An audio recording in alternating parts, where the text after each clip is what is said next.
আসসালামু আলাইকুম। কাছে অথবা দূরে যে যেখান থেকেই আমার ভিডিও দেখছেন, সবাই কেমন আছেন? আশা করছি আল্লাহর রহমতে ভালো আছেন। আমিও ভালো আছি।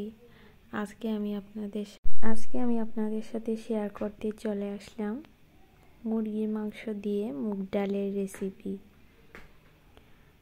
তাহলে চলুন দেখা যাক কিভাবে তৈরি করা হয় মুগ ডাল দিয়ে মুরগির মাংসের রেসিপি। প্রথমে আমি মুগ ডালগুলো একটু ভেজে নিয়েছি। ভাজার পর আমি এগুলো ভালোভাবে ধুয়ে সেদ্ধ বসিয়ে দিয়েছি। এরপর আমি একটি পাতিল নিয়ে তাতে পরিমাণ মতো তেল দিয়ে দিলাম, আর সাথে বাটা রসুন তেজপাতা দিয়ে দিয়েছি। দেওয়ার পর একটু নাড়াচাড়া করব। রসুনটা একটু ভেজে নেব।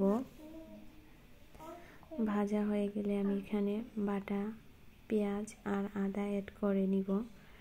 রসুনটা একটু ভেজে নিলে একটু স্মেলটা ভালো হয়, তাই আমি একটু সময় ধরে ভেজে নিয়েছি।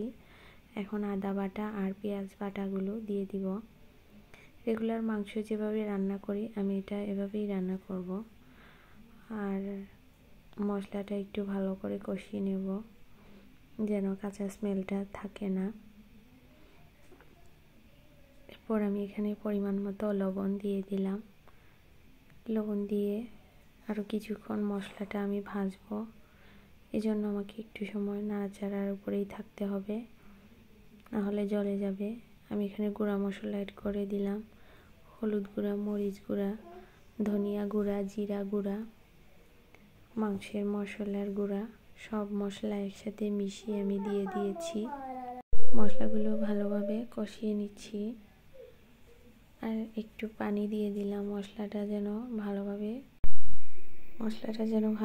কষে যায় আর নিচের দিকে যেন না জ্বলে। এই যে দেখুন মশলাটা কষে গেছে, পানিটা একদম শুকিয়ে গিয়েছে। এখন আমি এখানে অল্প পরিমাণে পানি অ্যাড করব। পানি দিয়ে একটু নাড়াচাড়া করলাম। আর আমি এখানে কয়েক টুকরো টমেটো দিয়ে দিব। টমেটো দেওয়ার পর একটু নাড়াচাড়া করে দিলাম। আর মাংসগুলো আমি আগে থেকেই কেটে ধুয়ে পরিষ্কার করে রেখে দিয়েছি। এখন আমি এখানে মাংস দিয়ে দিব। মাংস দিয়ে দিলাম। মাংস দেওয়ার পর মশলার সাথে মাংসগুলো ভালোভাবে মেশাতে হবে। এই জন্য আমি কিছুক্ষণ নাড়াচাড়া করব মাংসগুলো। আর এই পর্যায়ে আমি কোনো পানি অ্যাড করব না। এখানে মাংসের পানি দিয়ে মাংসটা আমি কষিয়ে নেব। অন্যদিকে ডালগুলো তো আমার আগে থেকেই সিদ্ধ করা আছে, তাই আমি মাংসটা ভালোভাবে সিদ্ধ করে নিব। এই জন্য আমি একটা ঢাকনা দিয়ে ঢেকে রান্না করব মাংসটা সিদ্ধ হওয়া পর্যন্ত। যেহেতু আমি এতে কোনো পানি অ্যাড করিনি, মাংসের পানি দিয়েই মাংসটা রান্না করছি, তাই একটু পর পর আমি এটা ঢাকনা উঠায় নাড়াচাড়া করে দিচ্ছি যেন নিচের দিকে জ্বলে না যায়। এই যে দেখুন একটু সাইড দিকে লেগে গিয়েছিল, আমি সেটা নাড়াচাড়া করে দিয়েছি। আবার ঢাকনা দিয়ে ঢেকে আরও কিছুক্ষণ রান্না করব। এখন দেখুন মাংসটা ভালোভাবেই সেদ্ধ হয়ে গেছে। আমি এখানে পানি দিয়ে দিলাম। পানি দিয়ে একটু নাড়াচাড়া করে দিচ্ছি। আর পানিটা গরম পানি আমি ইউজ করেছি।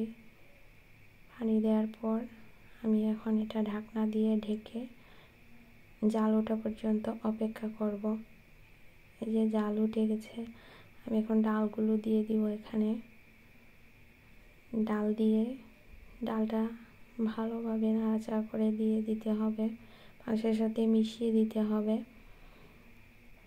আমার মেশানো শেষ। এখন আমি এটা ঢাকনা দিয়ে ঢেকে আরও কিছুক্ষণ রান্না করব। এখন আমার রান্না প্রায় কমপ্লিট হয়ে গেছে। আমি এখানে গরম মশলার গুঁড়া দিয়ে দিলাম।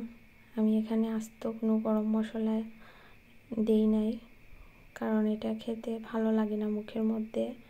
গরম মশলা আসলে আমার বাচ্চারা খেতে পারে না। এই যে দেখুন এখন আমি এখানে কয়েকটা কাঁচামরিচ দিয়ে দিব।